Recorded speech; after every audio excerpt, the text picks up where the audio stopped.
Welcome to Meldon Law and Friends. I'm Jeffrey Meldon welcoming you. This is a very special edition, number 101. We finished 100 episodes of Meldon Law and Friends, and we are now embarking on our second 100. It's quite a honor to be able to serve the North Central Florida community with information about what's going on and all the wonderful guests that we have that help tell us about important things in the community. That's why we call it Meldon Law and Friends.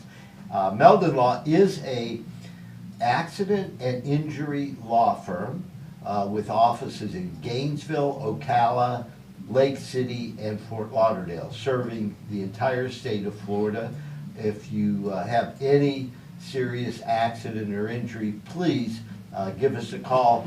We help you figure out whether or not you have a case, what to do about it, and there's no charge if there's no recovery. So you can reach us by going to meldonlaw.com. You can call 352-373-8000 or just go to Google and put Meldon in. I promise you we will show up. If you put in Meldon Law, it'll show up even more.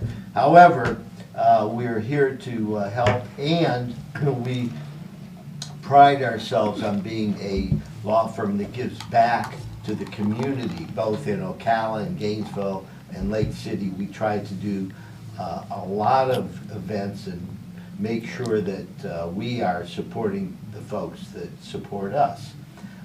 Coming up, we have some really exciting stuff going on. This weekend, of course, the biggest game of the year, LSU is coming to town for a night game, 7 p.m. at Steve Spurrier Field. Wow, it's going to be a barn burner. I think the Gators are favored by 2.5 points, which gives you some indication of how close the game should be. We are here at Steve Spurrier's Restaurant and Grill. You can see all of Steve Spurrier's helmets behind us. And wow, what an exciting atmosphere here. All of the memorabilia. It's a museum that also happens to have the best food in town. So check out Spurrier's Gridiron Grill. For the game coming up, we are giving away 2 tickets and $100 gift certificate to Spurrier's Gridiron Grill. So, wow, what a fun time. You get to go to the game, come to Spurrier's, have a great dinner, and enjoy yourself. So all you have to do is go to our Facebook page, Meldon Law Facebook page, and you'll see all of our giveaways that I mentioned there on the page. It's very simple, easy. We have dozens and dozens of winners throughout the community bringing their kids and having a great time, so join us. We're also giving away tickets for volleyball coming up. Let's see, our next volleyball game is against Georgia, a 4-pack of tickets and a 2-pack of tickets with gift certificates as well. So check that out, the 19th. So I think that's maybe next Tuesday or so. Take a look at it, Tuesday, Wednesday, whatever. And we will be more than happy to fill up the O-Dome for volleyball. Another big deal coming up, the Ocala Home Show, this coming Saturday and Sunday, October 15th and 16th. Meldon Law is going to be having a booth there. We're going to have lots of swag and also some of our books on how to buy Florida auto insurance, because many of you may not know, but Florida is the Wild West of insurance, and if you don't have uninsured motorist coverage, you may wind up on the short end of the stick when some jerk hits you and doesn't have insurance or has very little insurance and you're seriously injured. The only way for you to recover in certain circumstances is through uninsured motorist coverage, and I go through that in my free book, Buying Florida Auto Insurance. So check us out. A couple other things we got going on here. Oh, Tom Petty weekend. Many of you may not know, but October 15th, the LSU game at Florida Field, is the Tom Petty weekend. So they are making a big deal. There's lots of merchandise with Tom Petty and the Gators co-branded. That's pretty exciting. And some of you may or may not know I was Tom Petty's first attorney, and Meldon Law is sponsoring the Tom Petty Festival the following week, which is actually on his birthday, October 20th, at the Heartwood Sound Studios on South Main in Gainesville. It's free. Meldon Law is helping to pay for all of the costs, and it's going to be an amazing time. There's a couple VIP seats that may or may not be left. However, the free seats are fabulous, and it's going to be a real festival atmosphere for 3 days, Thursday night, Friday, and Saturday. So check it out. Go to Tom Petty Festival, and you will find the information that you need. I think it's TomPettyFestival.com in Gainesville, Florida, October 20th through the 22nd. So there's a lot going on.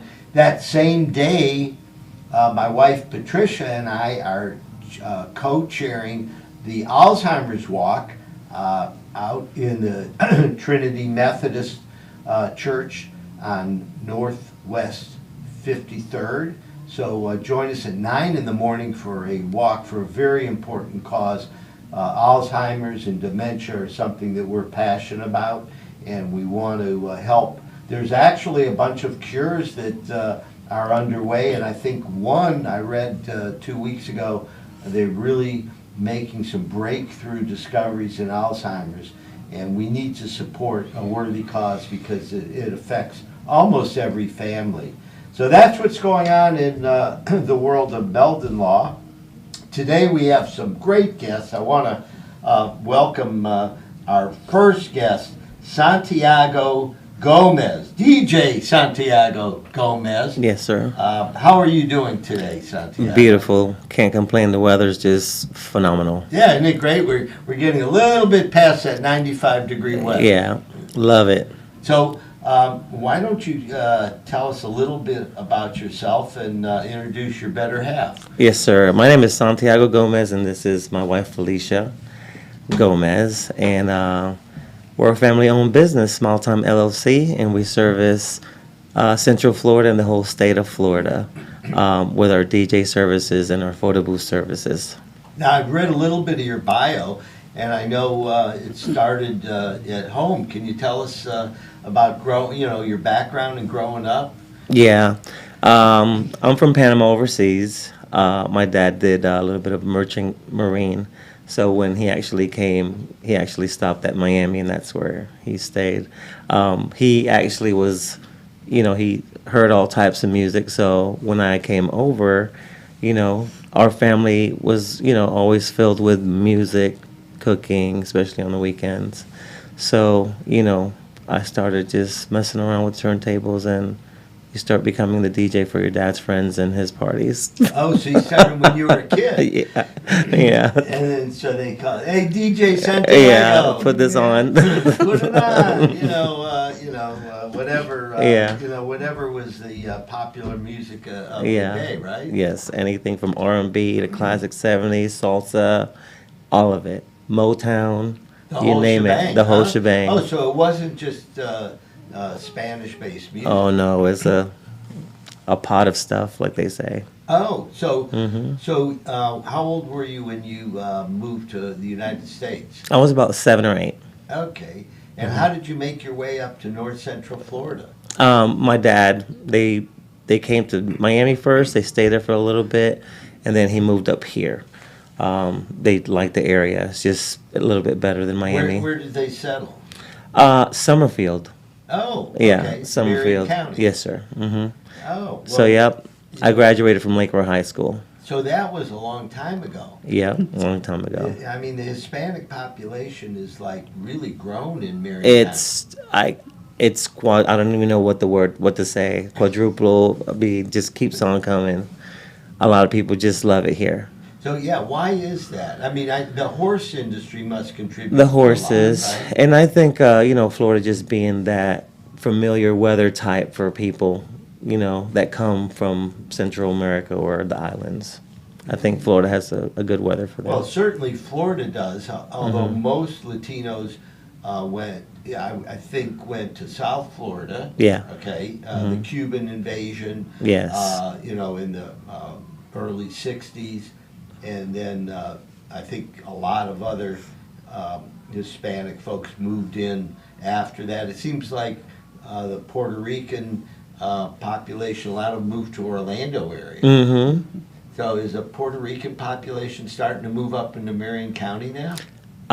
I've noticed more Cuban.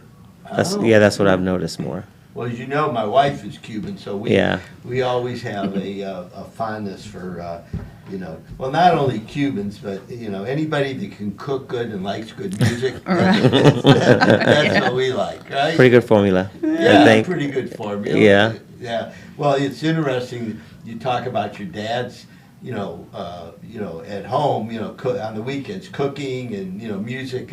That's what it's like in our home. Yeah. Makes time go by pretty quick, don't it? All of a sudden you're like, I'm tired, I'm going to bed. Yeah. And then, a little beer here and there, and a little whatever else you're drinking, So it really does make for, a wonderful time being able to share things with family. And you seem to be now taking it one step further. Yes. Where you not only are a DJ, but you do more things at the party besides that. Yes, sir. Why We don't help. you talk about that? Our company pretty much, we call it Accent Anybody, any event.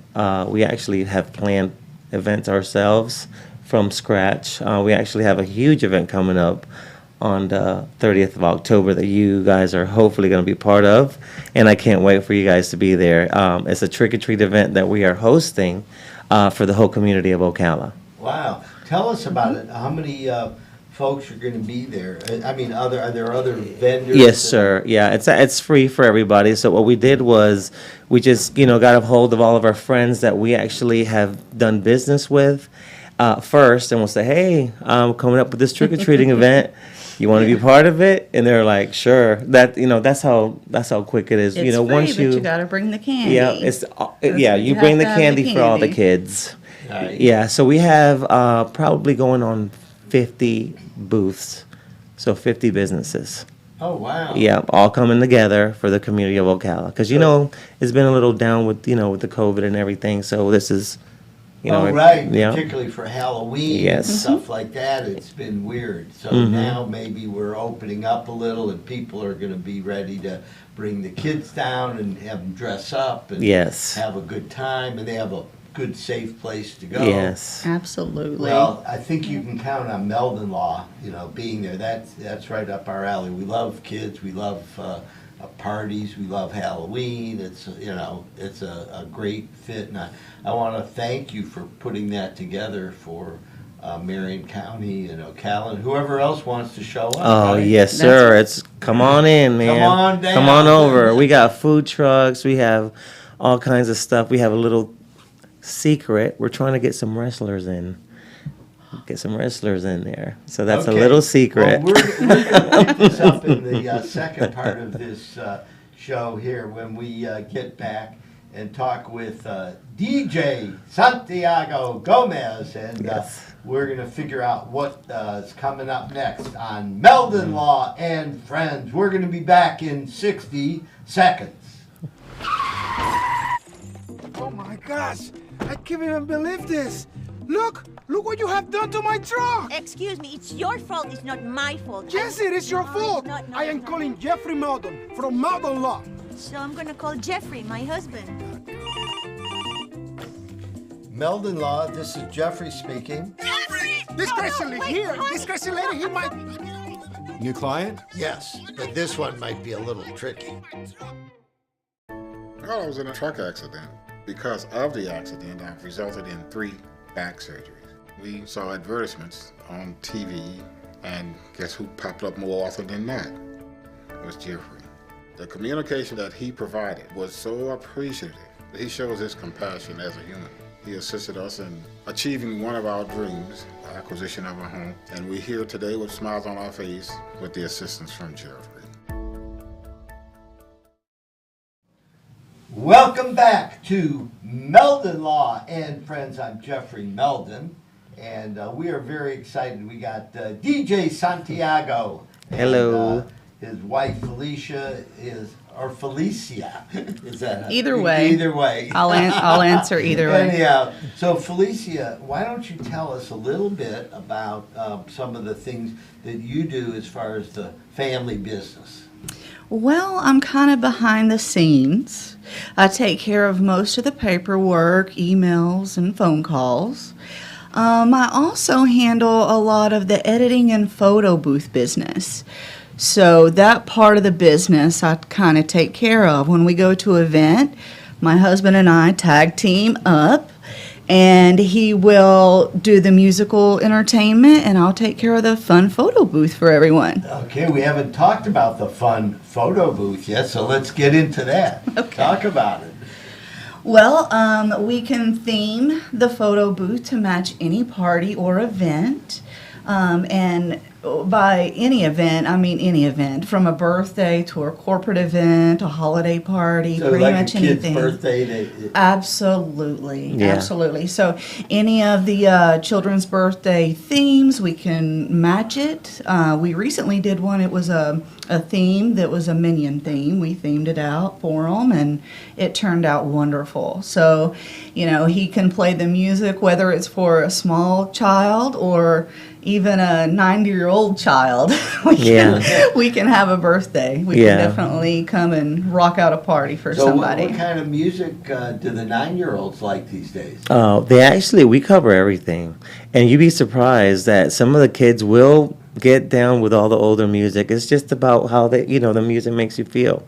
Doesn't matter. And as long as you have nice, clean, family-oriented music, you can see the whole atmosphere just change with that. Well, I go to a lot of birthdays for my grandchildren. I've got 3, age 2, 5, and 7. Nice. And whenever you have young kids like that, you got to have a fun birthday, right? Yes, That's sir. right. We even do some tailgating stuff. Oh, we do a okay, lot. Let's talk about it. Yeah, open mics. Talk to the crowd here. Yes. Tell them about some of your tailgating. Yeah. We've actually have come up here for the University of Florida this year. We've done a couple games for them, and I see that you guys have a lot of stuff going on. We actually started with the University of Florida 5 years ago. They had a nice business course that we took. So we took it and we were part of it, and we've always been kind of like the little kid, so they'll say, "Hey, how you guys doing?" And they always check on us, and we always tell them, "Hey, this is how we've grown this past year," and that's amazing, because we get to work with so many wonderful people. We've done small little micro events like 20 people to festivals from like 20,000 people, so we can accommodate whatever crowd. So that's very exciting. So you do the music, then you have the photo booth, which adds a lot of excitement to what's going on. And then you theme it based on whatever. So if it was a Gator football game, then you create a Gator football theme together. And That's where she comes in, and she does all the little graphics and everything. Yeah. Yep. And we actually we bring stuff. This is a few Gator props. Yeah, we've done so many Gator stuff that we always bring stuff like this. It's a little underrated. And then so no one gets hurt. and then you always have Your Gator hat. You gotta have a little alligator I want hat. everybody to see this, okay? See, so This is a Gator hat. yeah, so we knew we were coming to the swamp, so Gator stuff has We to had to always bring come. Well, I would definitely wear this around my grandchildren, although I don't know if I'd wear it anywhere else, but they would get a kick out of seeing Grandpa. Yes, they do. With a Gator hat. So But it always just turns an event, just nice. We always add on to anything, is what we say.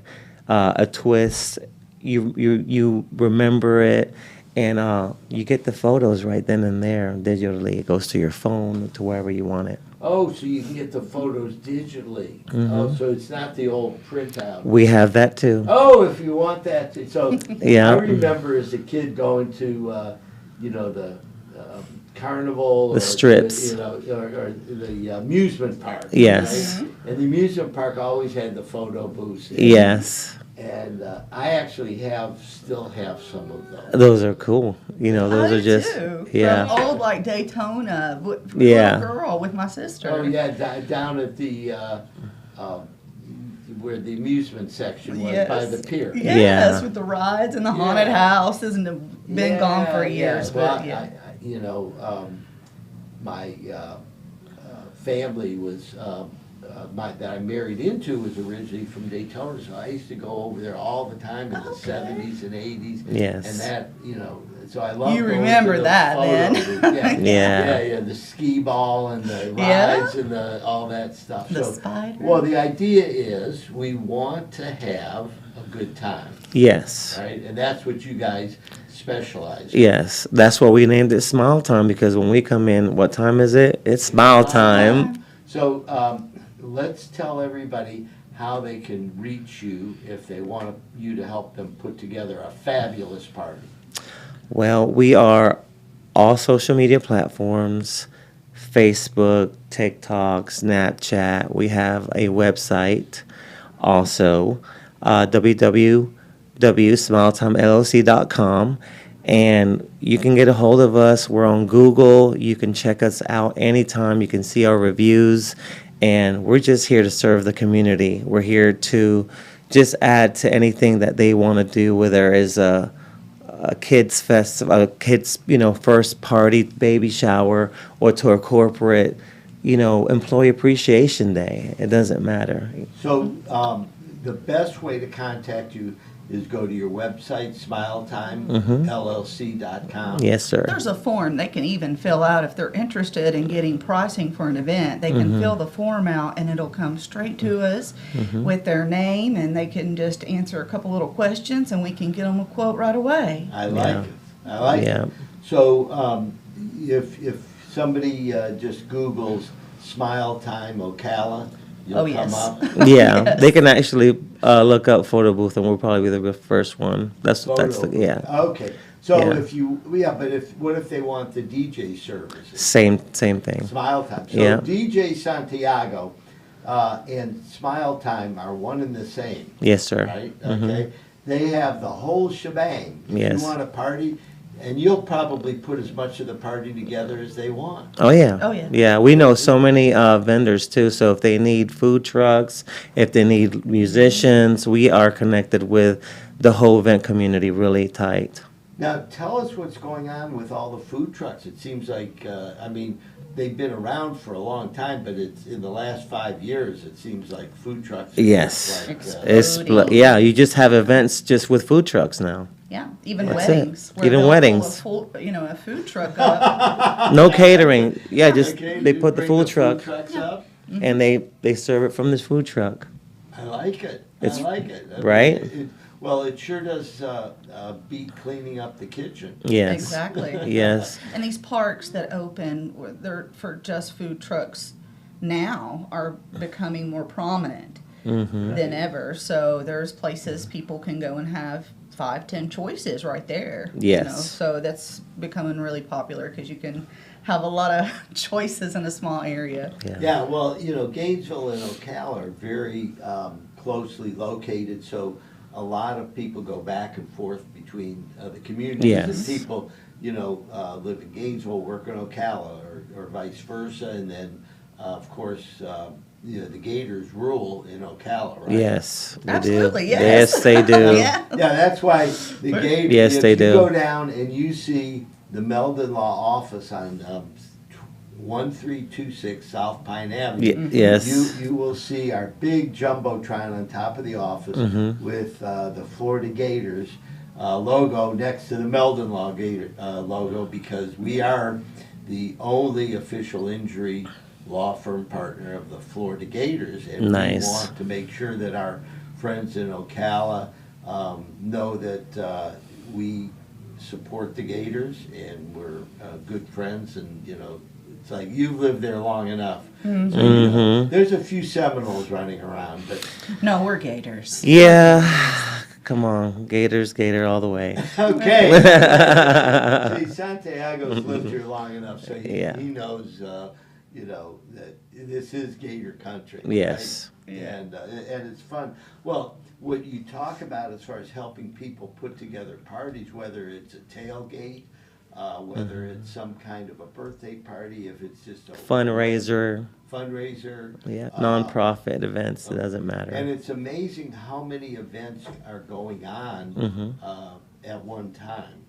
For example, the weekend of September, the next coming weekend after the LSU game is the off weekend. The Gators don't ever play before the Florida-Georgia game over in Jacksonville. Yeah. So there's 87 different events just in Gainesville, because everybody, figures, well, there's hotels available, Yes. and there's different things that, where people can actually come to Gainesville and enjoy a good event during the prime football season. Mm-hmm. Absolutely, they Yes. Yeah, and then so anyhow, the Tom Petty Festival, I want to invite everybody. There's going to be food that trucks. sounds That sounds really fun. nice. It's a 3-day party starting on Thursday night, September 20th, which is Tom Petty's actual birthday, and the 21st and the 22nd, the party's going to keep going on, and it's music. The bands and everything are in place, and all the bands are going to be interpreting Tom Petty songs and playing Tom Petty music, maybe a couple of their own. Cool. And it's all free, so. Man, that sounds awesome. So it's going to be fun. I want to also encourage everybody to support Smile Time. They're local, they're entrepreneurs, and we always like to support friends of ours. Thank you so much. It's like, you're actually doing something, you're creating a concept, and I respect that. It's very challenging because it takes a while to build up your clientele. Yes. How long has the business been active? 5 years? Mm-hmm. Yes. Okay. So 5 years, Smile Time's been active, and I know that you had challenging times during COVID because people weren't partying and going out. Yes. So we're back in action now, right? Back in That's action. Okay. So, Yes, back in action. So here's what we want everybody to do.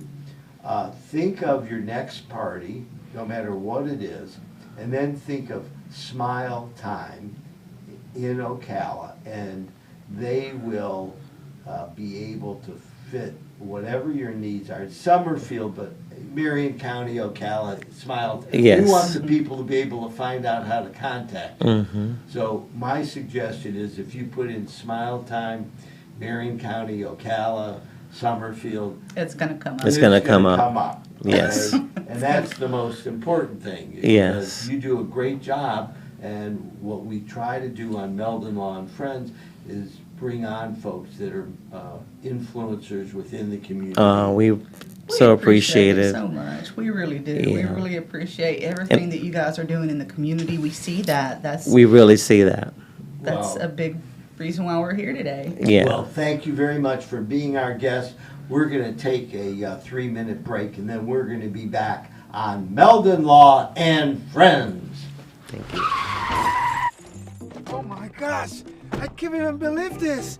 Look what you have done to my truck. Excuse me, it's your fault, it's not my fault. Yes, it is your No, fault. it's not, no, I it's am not. calling Jeffrey Meldon from Meldon Law. So I'm gonna call Jeffrey, my husband. Meldon Law, this is Jeffrey speaking. This crazy lady here, this crazy lady, he might... New client? Yes, but this one might be a little tricky. When you're a member of the Gator Nation, you know what it means to never back down. Meldon Law has been a proud supporter of the Gator Nation since 1971. Two forces that won't back down. As the old saying goes, if you can't beat 'em, join 'em.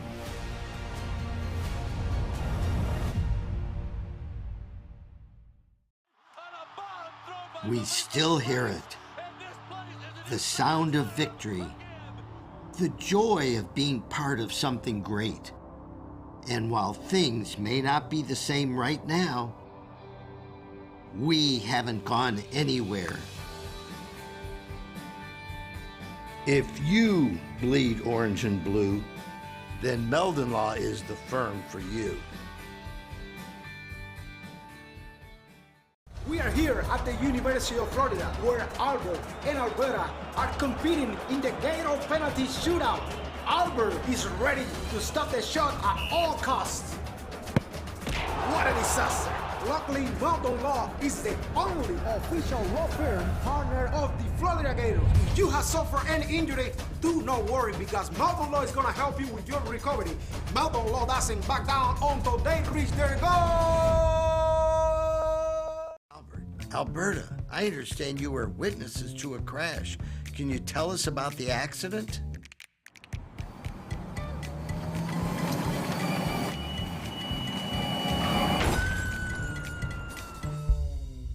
When you're in a crash, it's important to get witness statements immediately after the accident. Whether you're in a car, truck, motorcycle, scooter, or even a golf cart accident, at Meldon Law, we won't back down. And I was in an accident. Someone ran a red light and hit me, and I was hurt. You don't know where to turn. Luckily, I called Jeffrey. These big insurance companies, they don't want you to win. They truly don't.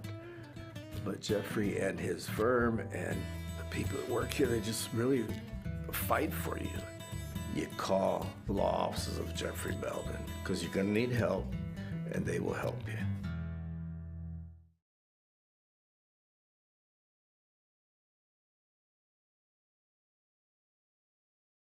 Meldon Law and friends, I am Jeffrey Meldon, president, founder of Meldon Law, and I want to thank everybody who watches and listens. We're on Facebook, Meldon Law and Friends. We're also on YouTube, Meldon Law and Friends, and 38 audio platforms. And I'm told we have as many as 30,000 viewers and listeners a week, and I want to thank everybody who helps support our community. Meldon Law and Friends is about the community. We try to bring on influential folks within the community who are actually doing things to make it a better place to live, more fun to live, and are actually helping us grow the community. And nobody is more important to the Gainesville community than the Gainesville Police Department, and we're very privileged to have the Chief of Police, Lonnie Scott, with us today. How are you doing, Chief? I'm doing fine, thank you. How are you? You like being called Chief? Absolutely. I love Lonnie too. Call me Lonnie anytime. I was at the Kansas City Chiefs Monday Night Football last night. Wow. And wow, what a scene that was. Yeah, close game. I've never been to a Monday Night Football game before. Neither have I. I know. No, hardly anybody in our group had ever been to Monday Night Football, even the people from Kansas City. Yeah. And wow, it was some atmosphere, and Kansas City pulled it out and won 30-29. Yeah. Yeah, so it was quite a game. Yeah. Anyhow, thank you for joining us on the show, and I want to first kind of let our audience hear a little bit about your background and how you wound up being the Chief of Police for the city of Gainesville. Okay. How'd you wind up in Gainesville? I started off coming to the University of Florida in 1970, and I came here with the intent to eventually play football, and had some knee surgery to correct a problem, which was never corrected. Did Dr. Pete do those surgeries? It was before Dr. Pete, and I had the surgery. In fact, it was in Miami, and it didn't work out well. So I had to become a student and study, and graduated with a degree in business finance from Florida, and ended up working on campus for a few years, and In fact, I was Army ROTC, was going to go military and changed my mind about it. I was a distinguished military student with the Army ROTC, and ended up going to a job fair and took a job with the Gainesville Police Department in 1985. Who was the chief of police back then? Waylon Clifton. I remember Waylon. Waylon Clifton, yes. Waylon was a trip, and for those of you that don't know, Waylon's secret dream was to be Elvis Presley. You're laughing. No, it wasn't, and it wasn't a secret. I mean, yeah, he definitely liked Elvis. He definitely liked Yes. Elvis, but he was a very social person. I thought that, Yes. he tried to reach out to the community and He did. do a lot of things. So you wind up at the Gainesville Police Department. Yes. And I assume you started out as a patrolman. I started off as a non-certified officer, went to the police academy in 1985, and eventually became a certified police officer. Worked myself up through the ranks to corporal, sergeant, lieutenant. I was on fast track initially. I think by 1990, it was 5 years and 1 month, I was a lieutenant. That's something that hasn't been repeated. I don't think will be repeated again. I ended up working as a lieutenant for up to 17 years, and at one point I was an interim assistant chief for a year in 1996, and enjoyed that time period. Got to the point where I worked with GPD and became a captain. I worked in just about every field of endeavor with law enforcement. I was a city's emergency manager at one point. I also served as the football game liaison for the Gainesville Police Department in charge of football operations for GPD. What did you do? What was that all about? Just sit in the security booth and give direction to the other officers. You have a good seat for the game. Yeah, right? absolutely. Insulated from the weather and everything. It's the weather, and you're telling, okay, guys, let's surround the field here because protect the field, protect the citizens. And we eventually, we ended up I was a project manager for the new police headquarters. And ended up in 2014, I've been there for 29 years, an opportunity came up to go to Tallahassee as a major. I had 1 year left at GPD before I had to retire. So I took that opportunity and went to Tallahassee, worked there for about 5 years and 4 months, and then came back to Gainesville as Assistant Chief of Police. And then I understand in July 25th, 2022, you were appointed the permanent Chief of Police for the city of Gainesville. That's correct, and I served as the acting from January until July, and in July, on the 25th, I was sworn in as the permanent Chief of Gainesville Police Department. Well, it must have been very interesting going up to Tallahassee for almost 5 years and seeing what that culture was like compared to the culture in Gainesville. It was definitely, there's some differences and some similarities. My office was donned in orange and blue and all the Gator stuff.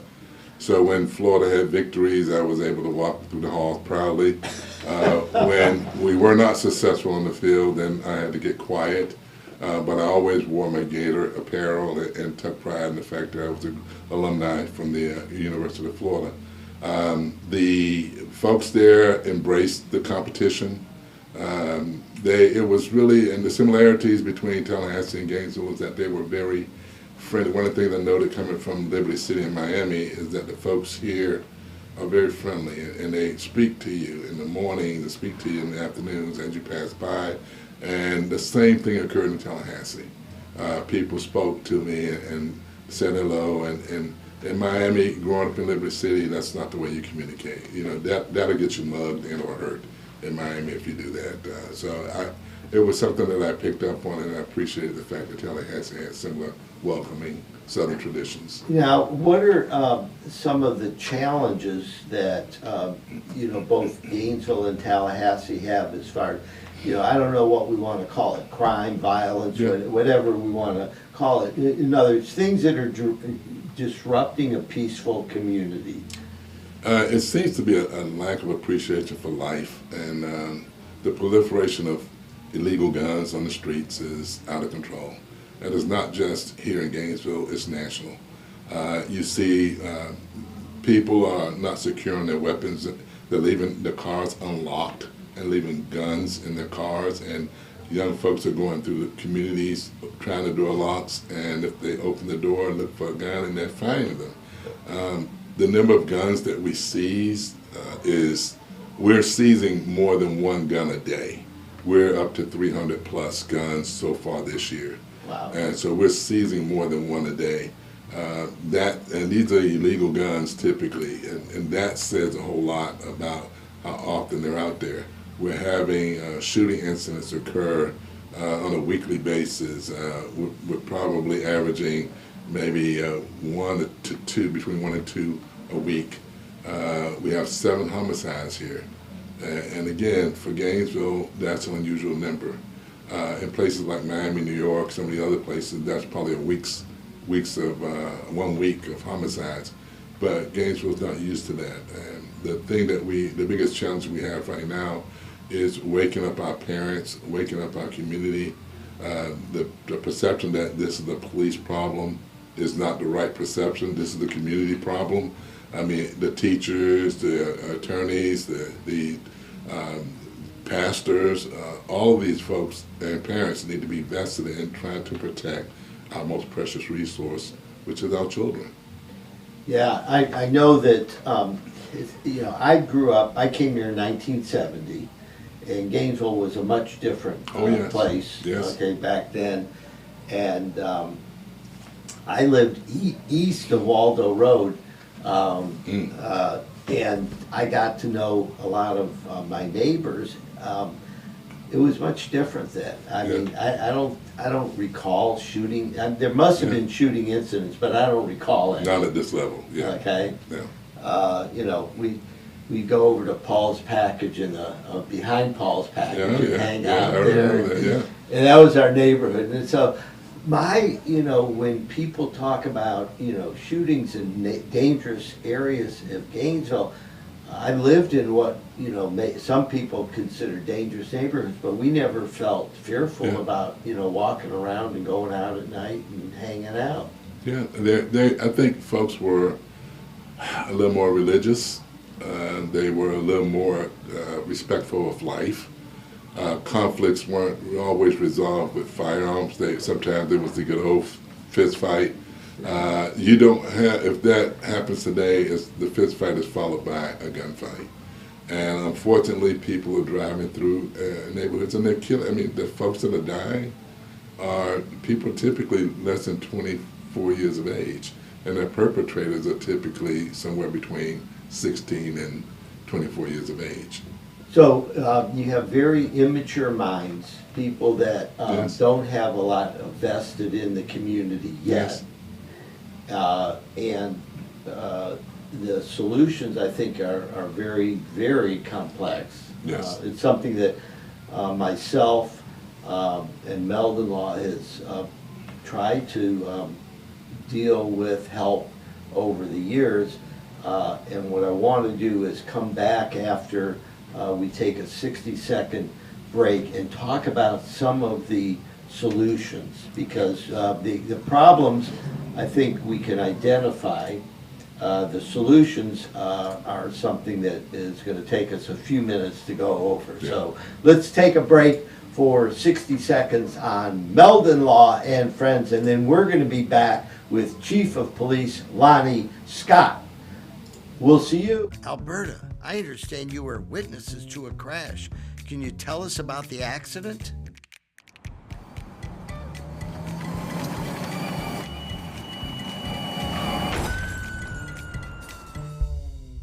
When you're in a crash, it's important to get witness statements immediately after the accident. Whether you're in a car, truck, motorcycle, scooter, or even a golf cart accident, at Meldon Law, we won't back down. Being a client at Meldon Law was special because I felt like I was really being listened to and I felt welcome by the entire staff. If I were in a situation where I needed legal advice and help, I would absolutely reach out to Jeffrey because his reputation alone speaks for itself. But on a personal level, I know that he would take care of me and help me solve those problems, and I would feel safe with him. Welcome back to Meldon Law and Friends. I'm Jeffrey Meldon, founder of Meldon Law. We help folks whose lives have been turned upside down by a serious accident or injury. So give us a call. It's free. We'll be glad to help you out and let you know what the best course of action is for your case. Even if you don't think you have a case and you just want some help, if you are getting frustrated because you're not getting any callbacks from your current attorney, give us a call.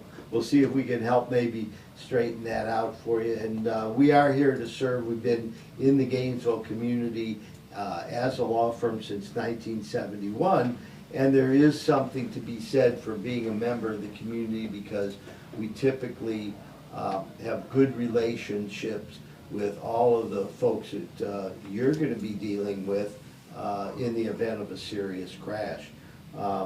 Chief Scott is visiting us today, and I'm very interested in some of the initiatives that our community can take to try to reduce the amount of gun violence and other kinds of violence within the Gainesville community. What are some of the initiatives and programs that you feel are helping?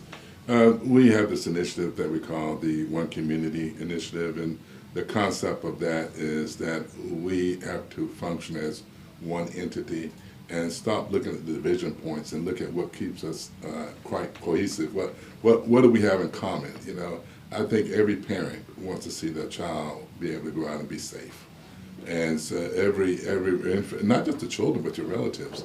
So we want everyone in the community to embrace the fact that they need to be part of the solution.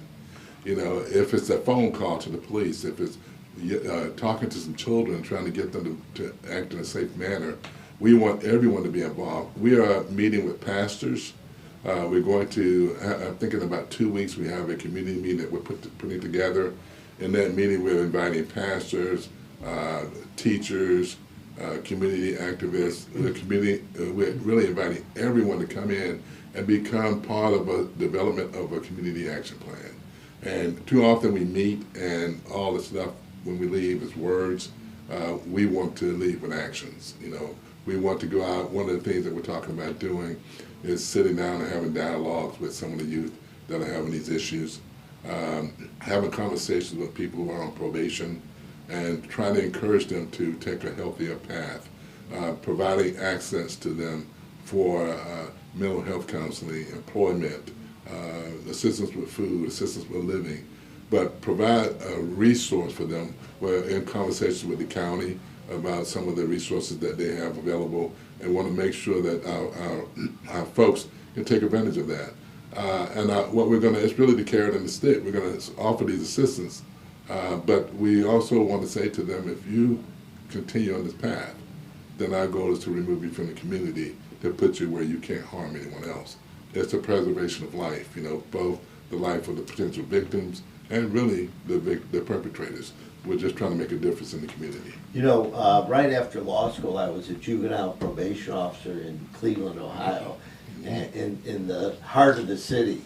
And there were some rough neighborhoods. Yeah. You know, they wanted us to carry badges and guns and all this stuff. I never did that, but anyhow, I got to see a lot. Yeah. And I've always felt like a lot of these kids, by the time they're 5, 6, 7 years old, they're not able to, you know, read, write, and do certain certain things that wind up catching. If a kid by the age of 8 years old isn't, you know, in the swing of things in the school, they tend to find other things where they can get attention and do things that maybe don't require them to have all their basics in education. And 10 years later, you know, you wind up finding kids that are just, you know, if they had another way out, they would certainly consider it. But I think having the building blocks to success is what I'm talking about. And you know, the Riker House is the program that's really designed to do just that.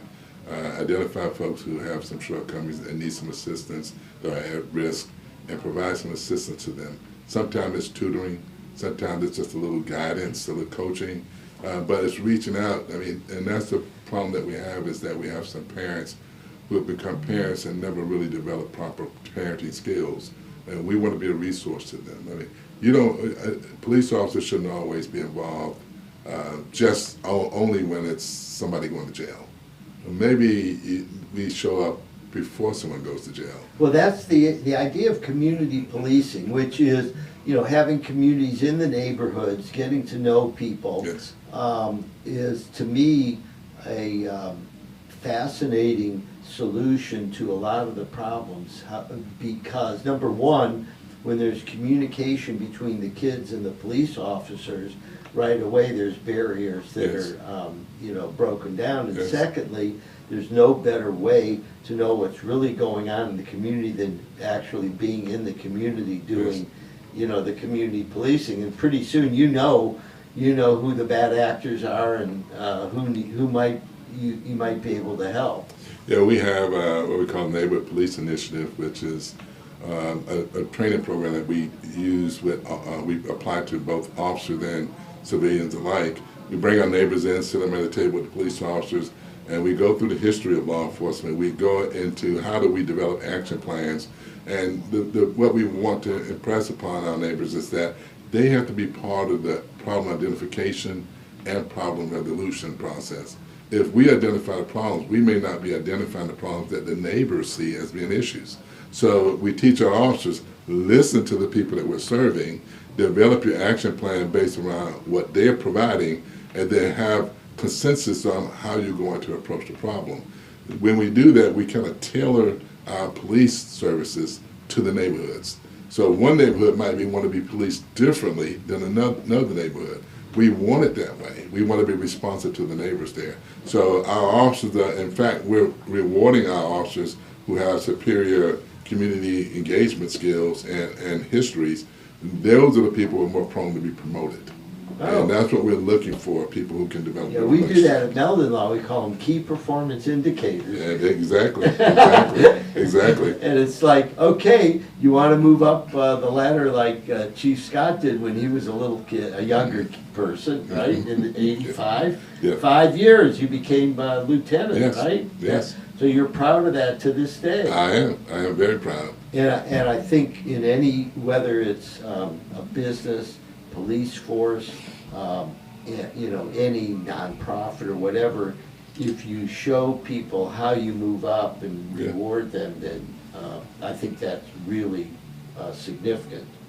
In my mind, there's so many guns out there that it's a real challenge to deal with taking guns off the street. And my understanding is if someone's a bad actor and they want a gun, they're going to be able to find it. Right. How does the community deal with the fact that guns are so pervasive in the society and available? Everybody talks about it's not the guns that kill people, it's the people using them, and that there are certainly there's tons of wonderful folks that I know that have guns and use guns, and they enjoy guns and they use them correctly, and they lock them up and they protect them, and they do all those things, and I don't think that's gonna change. Right. However, there's so many guns out on the street. I think the gun collection idea, where I know we have initiatives here where we try to get guns off the street. Right, we buy guns, yes. Correct, buying guns. I think those initiatives certainly have merit. However, it is the person using the gun that uses it, and they can either use it in a healthy, safe way or in a dangerous way. So isn't it really dealing with the younger people or whoever it is? I mean, I'm not saying only younger people, but it's primarily younger people who are involved in gun violence. Right now it is, and what's disturbing about this is that they will not just be involved in one incident, but multiple incidents. And, you know, when you have 14-year-old, 15-year-old kids lose their life because they had a conflict or a verbal conflict, or maybe they were innocent and just standing by and someone comes by and shoot them. You know, the proliferation of guns, illegal guns in particular, is really, it's caused, there are folks who have poor judgment and poor reasoning skills that have their hands on guns, and, you know, it just makes them foolish. And when they have an argument that they might walk away from, now, and we just witnessed this, quite frankly, I just saw this in a video where there was a verbal altercation and then someone pulls up and pulls out a rifle and shoots someone. You know, and I'm sorry, that's, you know, that's a lack of conscience, and parents, quite frankly, need to be aware of what their children are doing. We have children on social media with handguns and rifles, and I'm talking about 13, 14, 15 teenagers, and they're taking photos, posting it on the internet with the guns held out, and sometimes with money, sometimes with narcotics. And you can't tell me as a parent that you have a child on the internet with this kind of stuff and you don't see it. And if you don't, you need to pay more attention to what your children's doing on the internet, because they are not just putting themselves at risk, but putting you at risk. So the people that deal with them are going to be dealing with them as if they were armed, you know, and even if they're not at that time, you may have a situation where someone feels that this person's going to be armed and they take more aggressive action against them. So what can parents do when they identify these kinds of risks? I would say try to get a hold of the gun, get the gun out of your house or get into a secure location where you can lock it up and keep it away from them. Typically these guns are stolen or illegally obtained. Turn it in. You don't necessarily have to turn in your child.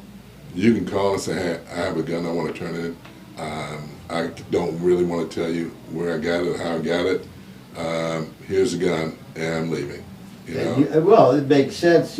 You're happy to get one more gun off the street. Yes, yes. I mean, when we do the gun buys, you know, we spend sometimes $15,000, $20,000. What price do you put on a person's life?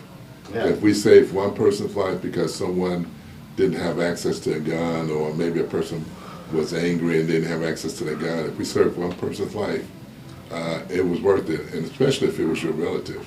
So what's our call to action to the community from Chief Lonnie Scott? Get involved. You know what your children are doing.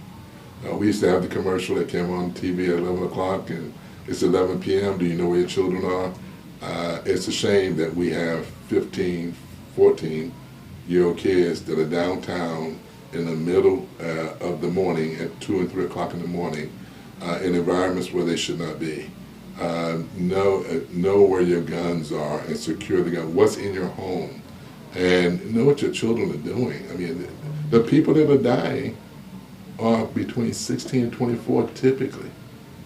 I mean, and when it's too late once we knock on the door, and one of the painful things for us is knock on the door and tell a parent, you know what, your son's not coming home anymore. And that's a hard thing to tell. Yeah, I know. It's very... Well, I want to end this on an optimistic note. And the optimistic note is that we can't give up hope, that there are positive things to do. Reach out to the Gainesville Police Department if you want to get involved and be part of the solution, rather than, sitting on the sidelines. And Meldon Law is very involved in trying to make sure that Gainesville grows in